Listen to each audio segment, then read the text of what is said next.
Have you ever looked at something, maybe a sponge or, those lotus seed pods, and felt this sudden, really weird sense of unease, maybe even disgust or a flicker of panic? It's actually, well, it's way more common than you might think.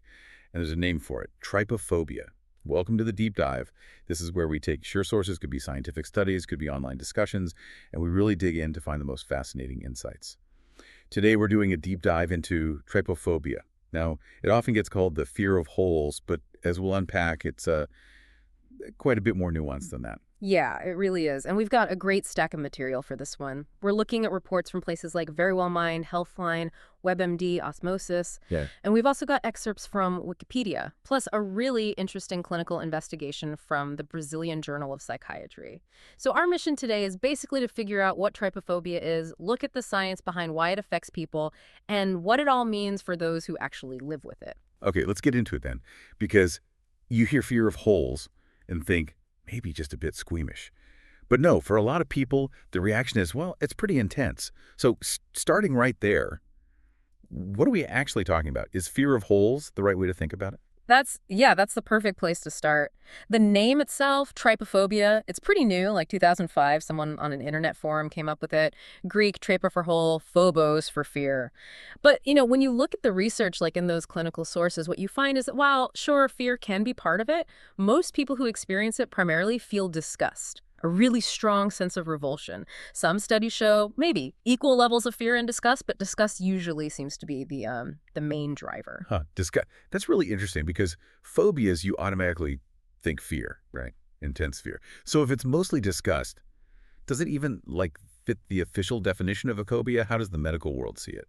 Exactly. And that distinction is key. It's why it's not officially listed as its own separate disorder in the big manual, the DSM-5 from the American Psychiatric Association. But, and this is important from our sources, if that reaction, whether it's fear or disgust or both, becomes excessive, persistent, irrational, Right. and it causes significant distress or it actually messes with someone's daily life, then it can be classified. It can fall into the broad category of a specific phobia. Ah, okay. So it's not just like, ew, gross. Yeah. It can actually have a real impact. What does that impact look like? What are the actual symptoms people feel when they see these patterns? It's often a really strong physical reaction, that autonomic nervous system kicking in. Think of that cringe feeling, but amplified. The sources list things like shuddering, your skin crawling, sometimes intense itching or nausea, goosebumps. For some people, it can go further, full-blown panic attacks, sweating, heart palpitations. And even visual stuff like eye strain or things looking distorted. It's persistent too, not just a quick reaction. It can really impair daily functioning. There was this one case report really striking about a 12-year-old girl. They asked her to draw her fear, and she just filled the entire page with repetitive clustered dots, just dots everywhere. Wow, that drawing, yeah, that really brings home the intensity. Okay, so we know what it feels like, what actually triggers it. What kind of things are we talking about here? Well, the list is surprisingly broad, and it's very visual. You might immediately think of things like lotus seed pods, honeycombs, sponges, those are the classic examples. But it also includes things like strawberries, the seeds, or pomegranates, coral, even stuff like cheese with holes, bubbles, condensation on a glass, maybe pebbles in concrete or weird patterns in cake frosting. And it's not just natural stuff. Man-made patterns can do it. And animal markings, too, like spotted snakes or tarantula eyes. Tarantula eyes. Okay, yeah, I can kind of see that one. And it's not just seeing them in real life, right? You mentioned images. Right. That's a huge factor. Seeing pictures online, in print, even just thinking about the patterns can set off the symptoms for some people. Yeah, I've heard that the reaction can get even worse if someone photoshops those whole patterns onto human skin, which happens online sometimes. It does. And while those online communities can be supportive, that kind of imagery, it can be really intense and insensitive. It definitely highlights how visually driven this is. Okay, so we have this really strong visceral reaction triggered by all sorts of visual patterns. Yeah. But the big question is, why? What are the theories behind it? This is where we get into the psychology, maybe even evolution. Definitely. And, the science is still evolving here, but there are a few main ideas. One really prominent theory is based on evolution, a kind of biological revulsion almost. Researchers like Jeff Cole and Arnold Wilkins suggested it's like an unconscious reflex. Our brains link those shapes with danger or disease. Think about it, lots of venomous animals, like certain snakes, spiders, insects, even that weird pipa frog. Yeah. They have markings or skin textures that look a lot like these trypophobic patterns. Ah, okay. So the idea is our ancestors who felt revulsion towards those patterns maybe avoided dangerous creatures or sickness, and that trait got passed down. That's the core hypothesis, yeah. An aversion that served as a survival advantage. And it extends to disease, too. Disease, skin, rashes, parasites, they often create patterns of clusters, bumps, or holes. So feeling disgust or fear towards those could be an adaptive response, a warning sign, but maybe it's become like overgeneralized. It's now triggered by things that look similar but aren't actually dangerous. There was a study by Kupfer and Lay that supports this. Participants with trypophobia reacted negatively to both disease-related clusters and totally harmless cluster images. Suggests an overgeneralization, right? That makes sense. Like, our brain's alarm system is a bit too sensitive, seeing threats where there aren't any. But you said there are other theories. It's not just about danger or disease. Right, not everyone is fully convinced it's purely about association with danger. Some researchers focus more on the visual properties of the images themselves. People like Martinez Aguayo and their colleagues point out that these images often have specific visual characteristics. Stuff like high contrast energy at low and mid-range spatial frequencies. Okay, that sounds technical. High contrast energy. Spatial frequencies.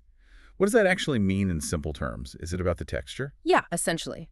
It's about the pattern of light and dark, how sharp the contrasts are, and the scale of those details. Think about how our eyes process textures and edges.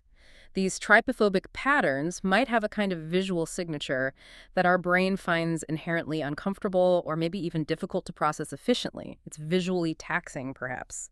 So it might be less about learned fear and more about a fundamental, maybe uncomfortable response to a specific type of visual input. So it could be the pattern itself is just visually jarring, independent of what it represents. Possibly. There was another study, this one with preschoolers, that kind of hints this. The kids reacted negatively to trypophobic images and to color photos of venomous animals, but they didn't react much to simple line drawings of those same animals. That suggests it might be more about the shared visual properties, the color, the contrast, the texture, rather than an unconscious fear of, say, a snake itself. Fascinating. So multiple angles trying to explain it. And then there's another layer you mentioned, the potential link to other mental health conditions. Yes, that's definitely part of the picture according to our sources. Research shows a significant number of people with trypophobia also meet the criteria for OCD, obsessive-compulsive disorder. And a 2017 study found pretty common co-occurring diagnoses. Major depressive disorder was diagnosed in about 19% of cases, generalized anxiety disorder around 17%. Social anxiety, panic disorder, even bipolar disorder popped up more often too. So it suggests that while trypophobia might not be its own distinct diagnosis in the DSM-5 yet, it often travels with other mental health challenges. Right. It's not always happening in isolation. Okay, so if it's potentially linked to these other conditions, and the triggers are quite common, how widespread is trypophobia? And what's the day-to-day reality for people? Well, it seems like having some level of aversion is actually pretty common. The data we looked at suggests somewhere between 16% and 18%. So roughly 1 in 6 people reported feeling discomfort or repulsion when shown a picture of a lotus seed pod. It also seems to be slightly more prevalent in women. And there might be a genetic component, or at least a familial link. About 25% of sufferers have a close relative, like a parent or sibling, with the condition. Wow, 16, 18% feeling discomfort from just one common trigger. That's higher than I would have guessed. And you mentioned earlier it can really impact daily life. Oh, absolutely. For many, it's not mild. The symptoms are often chronic, persistent. The average age it starts is often in the teenage years, maybe around 17 or so. Some people report spending hours, literally hours each week, worrying about encountering these patterns. It can lead to significant psychological distress, affecting work, social activities, even just being comfortable at home. It really can diminish quality of life. That sounds incredibly difficult and isolating too, I imagine, if you don't know what it is or that others experience it. Yeah. Exactly. And that's where the internet has played such a huge role, which is fascinating. Because trypophobia isn't, a household name, a lot of people felt really alone with these strange reactions. They thought they were weird or just overly sensitive. Then they found online communities, places like Facebook groups or Instagram pages dedicated to it. And suddenly, they weren't alone. They could share pictures carefully, usually with warnings, discuss their experiences, get support. One survey actually found nearly half the respondents said these online groups help them manage their symptoms. Just knowing you're not the only one can be huge. That power of connection, yeah. And it's even seeped into popular culture, hasn't it? Didn't a TV show use it? It did. Back in 2017, the show American Horror Story had a character with trypophobia, and their advertising campaign used a lot of triggering imagery. It definitely raised awareness, but it also understandably disturbed a lot of people, especially those who actually have it. Right, a double-edged sword there. And more recently, remember when Apple released the iPhone 11 Pro with the 3 camera lenses clustered together? Oh, yeah. I remember people talking about that. Apparently, that design triggered trypophobia for some users. Just goes to show how these patterns can pop up in unexpected places in modern life. Definitely. So for people dealing with this day to day, especially if it's causing significant distress, what can be done? Is there treatment available? The good news is yes. Even though it's not an official diagnosis on its own, the approaches used for other specific phobias seem to be quite effective. Exposure therapy is often mentioned as a primary treatment. Exposure therapy? That sounds intense. How does that work? It's done very gradually and carefully, usually with a therapist. The idea is to slowly expose you to the triggers in a safe, controlled way. You might start just by imagining the patterns, then looking at pictures, maybe low-intensity ones first, then more triggering ones, eventually maybe even touching or holding objects with those textures. And all along the way, you're learning relaxation techniques, deep breathing, mindfulness to manage the anxiety or disgust that comes up. The goal is to desensitize the reaction over time. Okay, so facing the fear, but in a structured, supported way. What about other approaches? Cognitive behavioral therapy, or CBT, is another big one. This focuses more on the thoughts and behaviors linked to the reaction. You work with a therapist to identify the perhaps irrational thoughts you have when you see a trigger like, this is dangerous, or this is disgusting and I can't stand it. Then you learn to challenge those thoughts, to question them, and replace them with more realistic and balanced ones. It helps you change your reaction by changing your thinking patterns. That makes sense. Addressing the thought process behind the feeling. Are there simpler things people can do, too? Absolutely. General relaxation techniques can be really helpful for managing the immediate physical response. Things like visualization, progressive muscle relaxation where you tense and release different muscle groups, yoga, meditation, even just practicing mindfulness, being aware of the sensation without judging it. And simple distraction can work in the moment, looking away, thinking about something else entirely. And what about medication? Is that ever used? It can be, yeah, especially if trypophobia is co-occurring with significant anxiety or depression. Medications like SSRIs, which are often used for anxiety and depression, or sometimes beta blockers to manage physical symptoms like racing heart, or benzodiazepines for short-term anxiety relief. These might be prescribed, usually alongside therapy, not just on their own. They help manage the symptoms, making therapy potentially more effective. Okay. And basic self-care probably plays a role, too. Always. Getting enough sleep, eating well, regular exercise, maybe limiting caffeine, which can worsen anxiety, and staying connected with supportive people, friends, family, those online groups we talked about, it all contributes to overall well-being. It's interesting, our sources noted that while most people with trypophobia haven't actually sought professional treatment, maybe because it's not widely recognized, those who did generally found it helpful. So help is out there and it can make a difference. Right. So wrapping this up then, what's the main takeaway from this deep dive into trypophobia?